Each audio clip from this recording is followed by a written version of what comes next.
Okay, so MAGA thinks that they are the good guys. They think the liberals are the bad guys. And of course, the liberals think that exactly the opposite of true. So how do we evaluate this?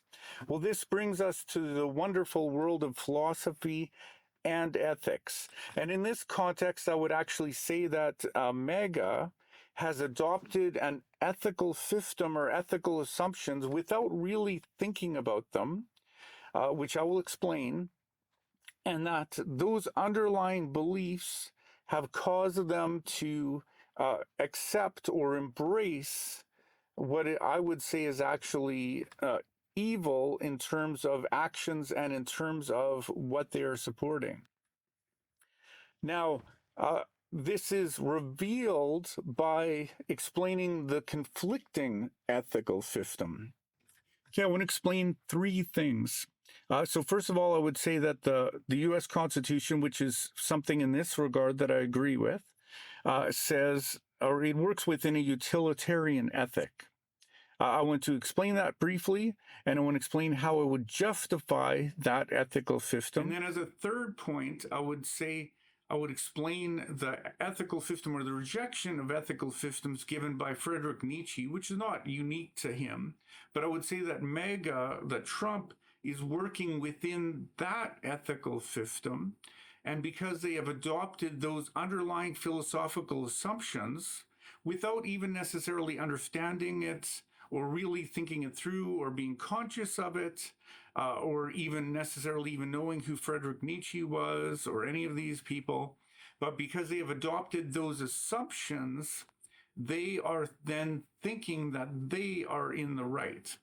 So first of all, I would argue that the United States Constitution works within a utilitarian ethic, which is basically the greatest good for the greatest amount of people. The U.S. Constitution says this: "We, the people of the United States, in order to form a more perfect union, establish justice, ensure domestic tranquility, provide for the common defense, promote the general welfare, and secure the blessings of liberty to ourselves and to our posterity, do ordain and establish this Constitution of the United States." So this is giving an explanation of why they did the Constitution. So it's we the people, and it's for the general welfare of the people.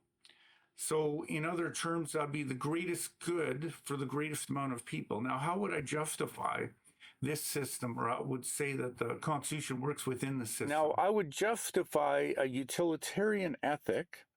I'm not religious, but I could say that I agree completely with the idea of love your neighbor as yourself, and I can defend that philosophically without any reference to the Bible.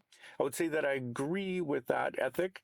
I would say it comes out of the idea that every person recognizes that their own happiness is valuable, is significant, and they pursue that happiness. So even somebody who's trying to commit suicide or has committed suicide is typically someone who believes that their happiness is no longer obtainable, or that their suffering, their lack of happiness is so great that it could be relieved by committing suicide. Now, if we take a step beyond this recognition and we realize that other human beings also exist and also have value, their happiness is also valuable, then the idea of loving your neighbor as yourself makes complete sense. It is just as mathematically valid as any mathematical statement, as 2 + 2 = 4.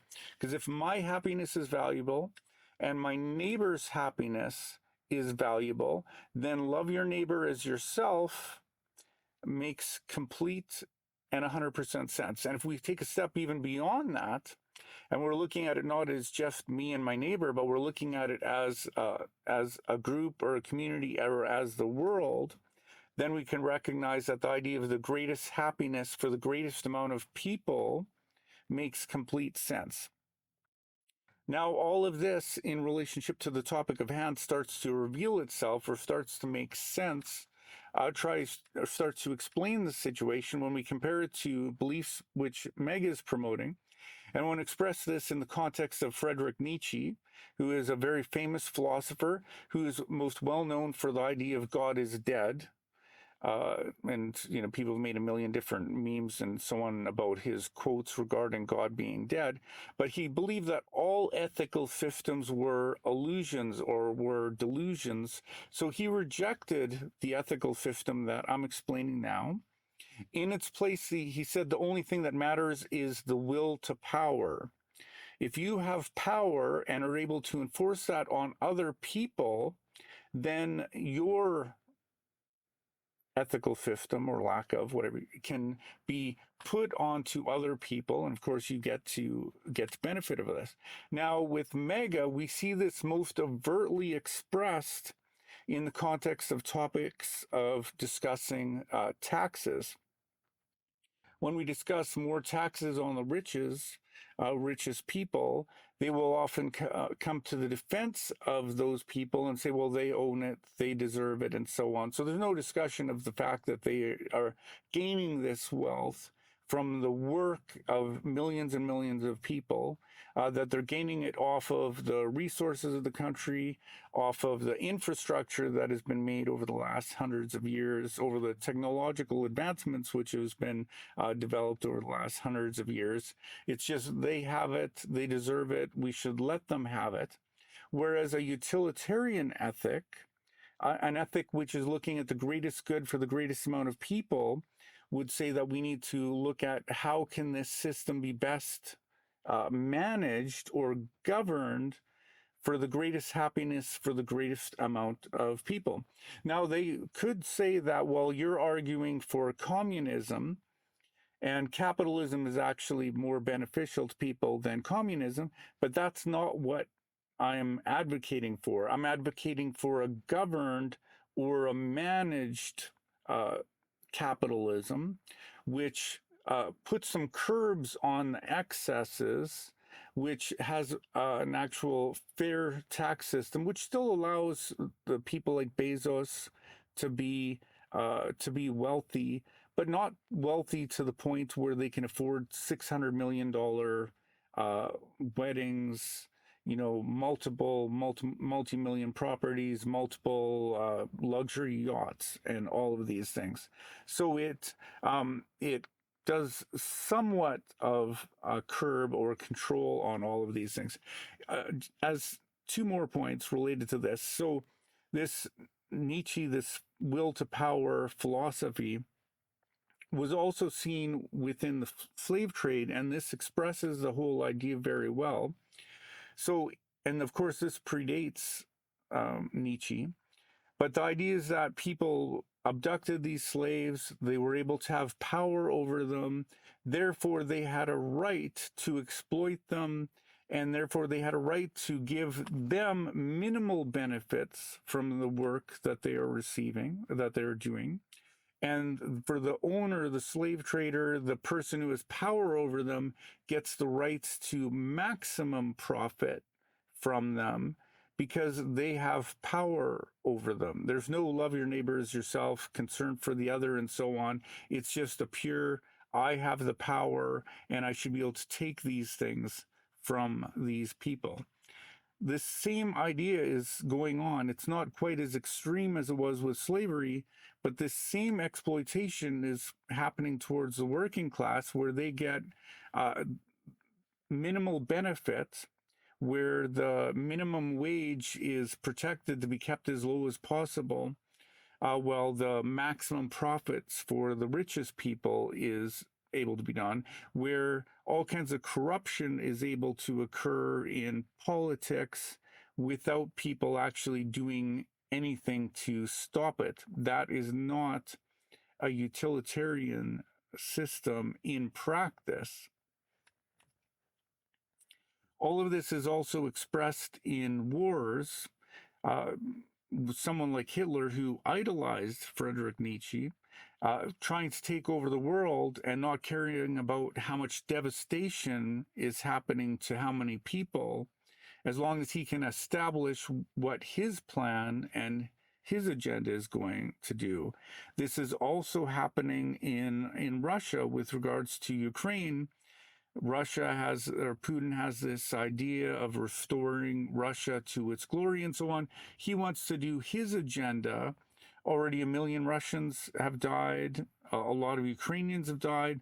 He doesn't care about how many people suffer as long as he is able to obtain his goals, his own personal agenda is put into place. Trump, of course, is doing all of these same things.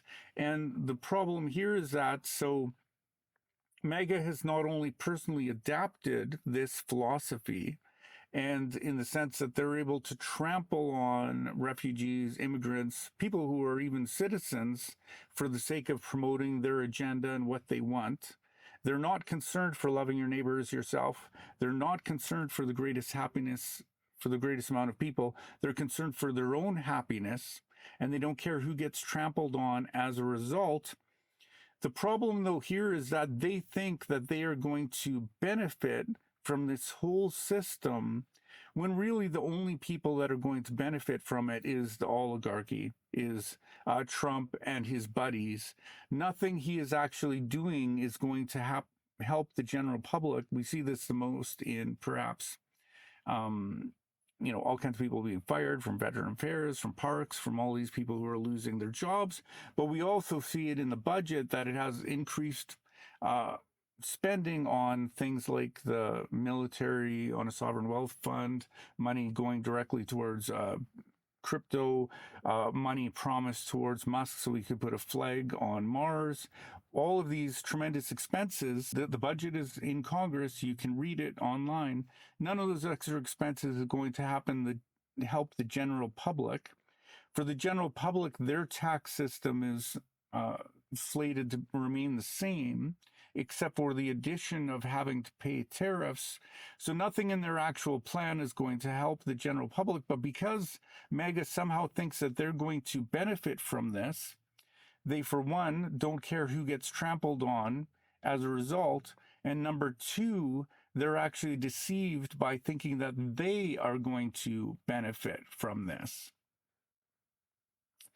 So, in short, it is the liberals who are the good guys, and it is the MAGA who is in every way possible the bad guys.